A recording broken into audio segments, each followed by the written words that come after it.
Hey, how's it going? It's Ollie here. So today we're going to talk about how to do a test batch of a very small amount of stock in under 30 days on Amazon. So a bit of a mistake a lot of new Amazon sellers make. We talked about 5 mistakes they make last week, but one of the biggest mistakes new Amazon sellers make is going too hard too soon with a new private label product. Now, there's 2 reasons for this, right? Number one, it's tempting when you find a really hot opportunity, you want to buy a load of stock and you just want to get it to sell and get it to page 1, get it selling 5, 10 sales a day straight away, and it's really exciting. The second reason is because quite often suppliers make it seem like you can't order less than 500 units of a product. So a lot of new sellers jump in, order a load of stock, spend thousands of pounds, only then to realize that the product's not actually going to be profitable. So test batches are really important, and that's why I wanted to make this video, to give you like an overview of how to do one. So I always aim to do test batches within 30 days, and really you shouldn't take too much longer than that unless you get an unexpected delay. So let's walk through the 4 phases of a test batch. So really each phase should take 1 week. Okay, so we're really talking about 28 days, give or take, for a test batch. Week 1 is the contact suppliers phase. Now, just a quick caveat, I'm assuming that you already have a product chosen and researched before you go into the test batch phase, right? So if you still haven't found a product, then you need to do that first before you start this process, and then that could make this into a longer than 30-day process, right? Because you need to add on however long it takes you to find that product. Once you've found that product, the 30-day test batch can begin, and you start with contacting suppliers. So here's the thing. What a lot of Amazon sellers do that I speak to is they contact 2 or 3 suppliers and they get a couple of quotes for products, and they just go with the supplier who seems kind of nice and responds quickly. This is a huge mistake. Right, because what can happen is if you contact 2 or 3 suppliers on Alibaba for your product, you may have contacted 2 or 3 of the most expensive suppliers on the whole platform. Right, so what I always encourage people to do with a test batch is contact as many suppliers as you possibly can when you're going through this process. So I'm talking over 30 messages sent out to suppliers. Also put an RFQ on the Alibaba website as well. If you don't know what an RFQ is, just Google RFQ Alibaba. Basically, you get loads of suppliers coming to you with quotes for products. Right, really helpful to save time when you're getting quotes. Then when you've got tons and tons of quotes for stock, the next thing to do is look at gaps in the marketplace. And what you want to try and do is match up some of the gaps in the marketplace, or the issues or the problems with products currently selling. And you want to match up those problems with solutions you can find from the products you can source. So for example, if you're selling a spatula in the spatula niche, you want to do a test batch, then let's say everybody in the niche says the spatulas are too short.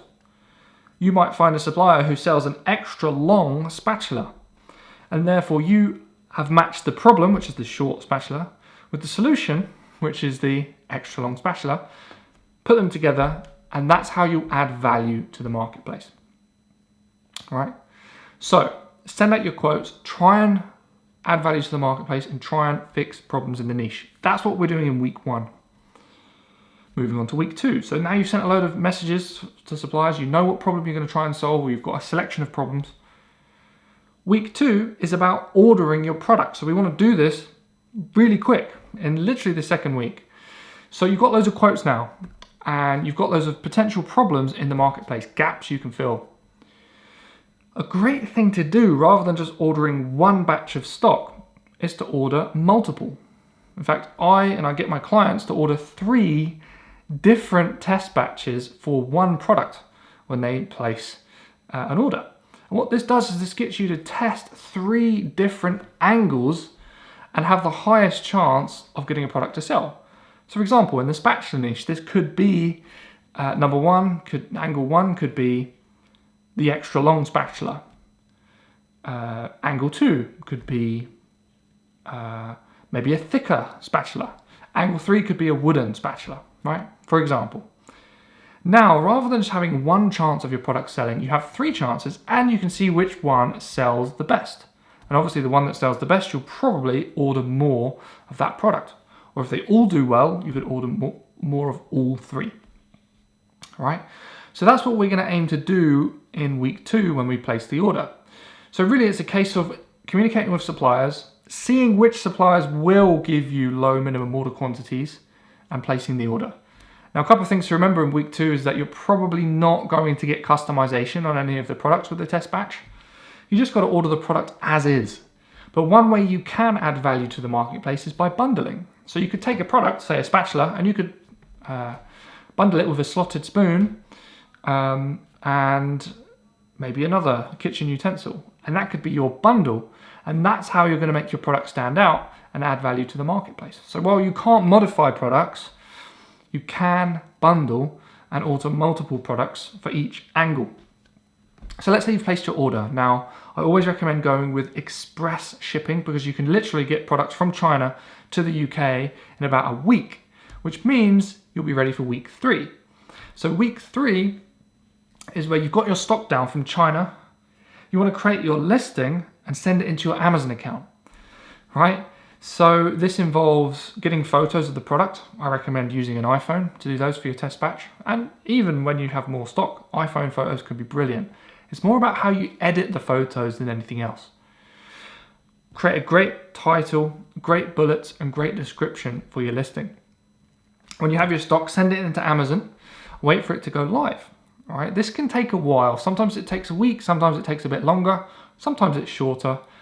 Let's say on average a week to 2 weeks. When you have the stock in the warehouse and it's live on your listing, you're ready for week 4. And week 4 is get your first sale. So obviously the aim of this whole test batch process is to get sales of your products, because really we just want confidence to know that the product's going to sell, right?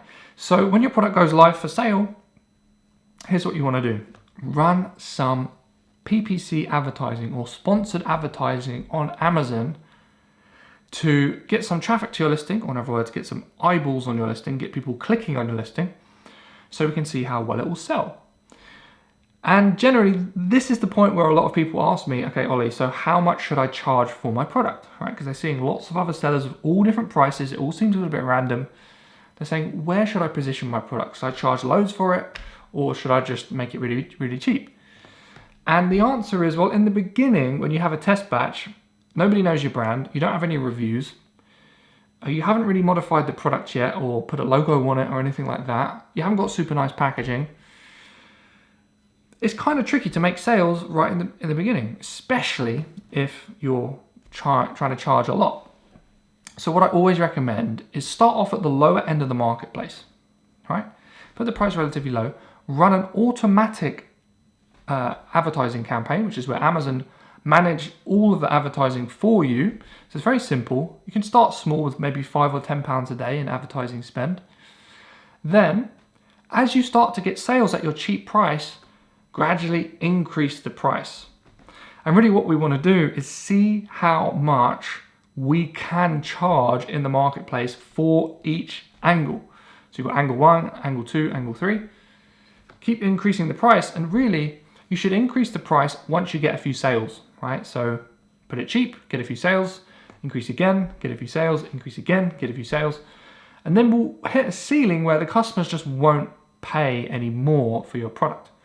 Just below that ceiling is probably around where you should aim to actually charge. So one thing to know about test batches is this 4-week process is very simple, but test batches can be kind of messy. They might not be selling consistently. You might not be able to charge as much as you wanted for the product. It might take a while for the products to sell out because you can't get much momentum with advertising and stuff when you have such little stock. The thing to understand is that's okay. Like if your test batch doesn't sell very fast, then it's not necessarily a bad thing. As long as you make sales and as long as it's clear the customers like your product, then that's really good enough. And you can make an educated guess of how many units to order next. Now, when to place your bigger order and how to do that is a subject for a whole different video, right? Because there's a lot of things to consider, but I can give you a few pointers for that. Number one, make sure you do your numbers first. Right? So take the price that it looks like you can charge for your product, work backwards from that, and do all of your calculations to make sure you could, in theory, make a profit if you order a load of stock and get it to sell. Right? That's the most important thing to do before you place a big order, because if you don't do that, there's no chance you're ever going to make any profit. Right? Another thing to do is be careful how many units you order. If your test batch sold really, really, really slow, it might be better to order less units, even though you might be less profitable. Right? Because obviously the more you buy, the cheaper it is overall, the more profit you make. It might be better to order less, even though you make less profit, just so you pace yourself and you don't spend too much money in one go. So, once you've done your test batch, you get tons of confidence, and this is why I think this strategy is so powerful, because it proves that your product's going to sell. So when you go to spend a bit more money on stock, it's definitely going to pay off. All right, I hope this gave you a few insights into how I do my test batches and how you could attempt one. And if you need any help or you want to maybe work with me to build your Amazon business, there's some links in the description you can check out to get started. All right, thanks so much for watching, and we'll catch up very soon.